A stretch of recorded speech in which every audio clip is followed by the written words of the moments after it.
Welcome. Today, we'll explore how to secure your organization using Azure Conditional Access and multi-factor authentication. First, we'll look at the Azure Active Directory dashboard. Conditional access is a central tool in managing identities and access security, and MFA serves as an extra layer of defense, ensuring users are who they say they are. For advanced scenarios, we'll also cover Phishing Resistant MFA, which offers hardware-backed security against phishing attempts. These tools are critical for protecting resources and preventing unauthorized access.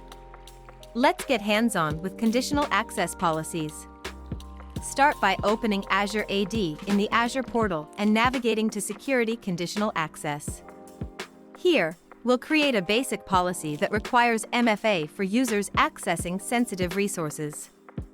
Select your target users or groups, specify the applications you want to protect, and set conditions like device compliance or location. To refine these policies, consider adding location-based conditions and session controls. Also, use the report-only mode to simulate the policy effects before enforcing them. This step is essential for testing policies to avoid interruptions. Now, let's enable MFA. Go to Azure AD Security MFA and choose the users or groups you want to enroll. You have various methods, such as Microsoft Authenticator, SMS, and email. When users first log in with MFA enabled, they'll see a registration prompt. This streamlined experience lets users set up MFA through push notifications or SMS, balancing security and ease of use. Moving on to advanced security, let's configure Phishing Resistant MFA. This method guards against phishing with strong hardware-backed options like FIDO2 security keys and certificate-based authentication, CBA. In the Azure AD dashboard, navigate to Security Authentication Methods. Here, select FIDO2 keys, then configure and assign policies for a test group. Optionally, we can enable certificate-based authentication as an additional layer.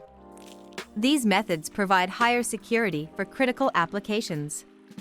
With policies set up, let's test their effectiveness. Logging in as a test user, we'll observe how these policies apply MFA or block access based on conditions like location. You can also review the sign-in logs by going to Azure AD Sign-ins, where you'll confirm that policies are enforcing correctly. To wrap up, here's a quick recap. We covered the setup of conditional access, enabled MFA, and configured phishing-resistant MFA for added protection. Remember to use adaptive policies, monitor your logs, and engage users throughout this security enhancement process. Thanks for joining, and take your Azure security to the next level with these best practices.